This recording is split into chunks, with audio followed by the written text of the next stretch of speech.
It might be hard to find another creator of music with as much influence as Quincy Jones. From Count Basie to Frank Sinatra to Michael Jackson, his impact spans generations. A few years ago, I immersed myself into his world through interviews, documentaries, and his book Q on Producing. What I discovered wasn't just about music, it was about mastery. Here are 7 lessons that changed everything for me. Let me be vulnerable with you for a second. I recently counted over 50 abandoned projects on my hard drive. Some fell through because artists moved on, but if I'm being honest, most of them were ideas with real potential, tracks that I loved but gave up on too easily. Looking back, they just needed more persistence from me, that extra effort to connect them with the right artists.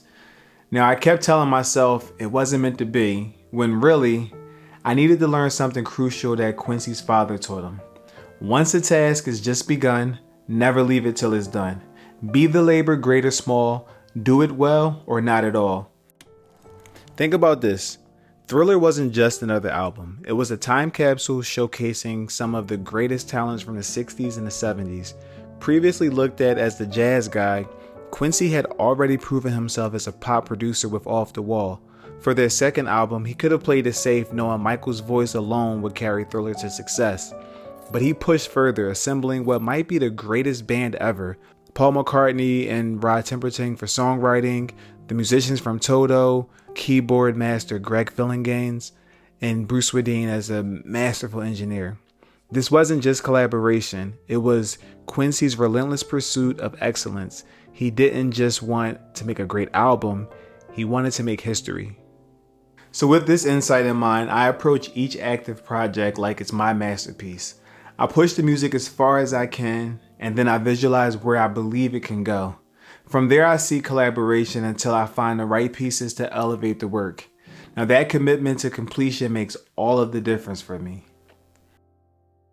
Have you ever noticed how you can spend hours forcing ideas into your DAW, but your best melodies come when you're about to fall asleep or maybe in the shower? Now, there's a reason for that, and Quincy understood it better than anyone. He learned from Leonard Bernstein that the space between being awake and asleep, the alpha state, is where creativity thrives. People would see him appearing to doze off during sessions, but he was actually tapping into his creative gold mine. Here's what I want you to try. Next time you're stuck, set a 15-minute timer, recline in your studio chair, and let your mind drift while your track plays. Don't force it, just exist in that space between conscious and unconscious thought. So I spent years trying to connect with other artists and producers, but something wasn't clicking. I was focusing so much on networking and getting an invitation to the table that I missed what really mattered. It took studying Quincy's career to realize I was approaching collaboration completely backwards. Get good at what you do and work with the best people you can find. Simple advice, but look how Quincy lived it. From Count Basie and Frank Sinatra to Chaka Khan, Michael Jackson and Stevie Wonder, each collaboration wasn't just about making hits. It was about bringing together excellence. Think about your own circle. Are you surrounding yourself with people who push you to be better? Are you good enough to attract the collaborators you dream of working with? So for the longest time, I thought being technically good at production was good enough. I could make beats all day, but something was missing in my music. It felt restricted. Now, studying Quincy's journey showed me why. I was skipping a crucial step that he mastered early on. So here's a truth bomb. Those incredible arrangements on Thriller, they weren't accidents. Quincy spent years studying harmony, counterpoint, orchestration, leitmotifs, and melody construction. His journey from writing big band arrangements to studying in Europe laid the groundwork for everything that came after. He knew exactly how to build arrangements that let Michael's voice soar.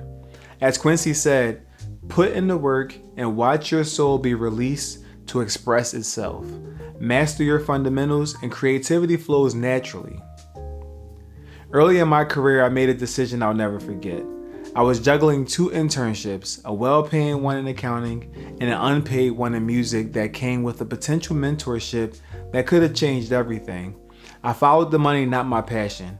I told myself I wasn't ready musically and I needed the security. Looking back, I realized I wasn't missing skills, I was missing what Quincy understood about preparation and dedication. The skills would have come through hard work, and my value would have followed.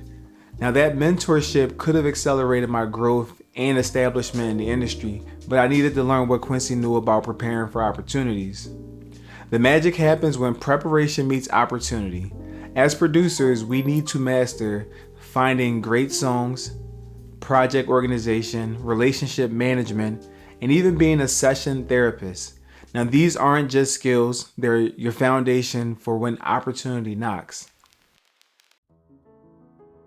I don't want to sound like anyone else. I need to be original.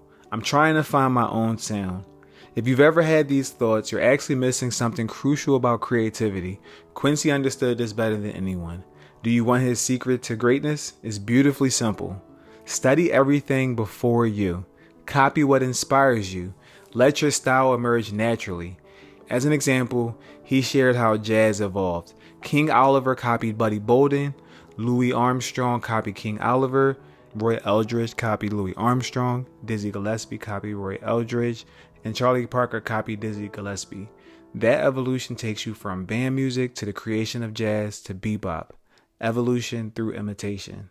Don't be afraid to copy your heroes. It's how you find your voice. So why do some studio sessions flow naturally while others feel like pulling teeth?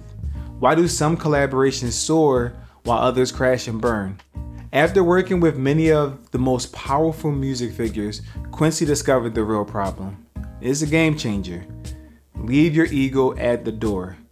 It is his belief that music comes through you, not from you. And this mind shift is what allowed him to assemble and lead some of the greatest bands of creators ever united. Think about it. Managing the egos of Michael Jackson, Paul McCartney, Stevie Wonder, and some of the world's best session players, that takes something special.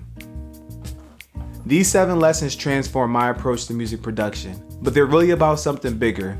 They're about mastery, about showing up fully for your craft. Quincy's legacy isn't just in the records he produced, it is in the timeless principles that can guide any creator. If you found value in these lessons, hit subscribe and share it with someone who needs to hear it. Now, I do weekly deep dives like this in my free newsletter. You can find that in the link in the description. And remember Quincy's father's words, once the task is just begun, never leave it till it's done. Until next time, happy producing.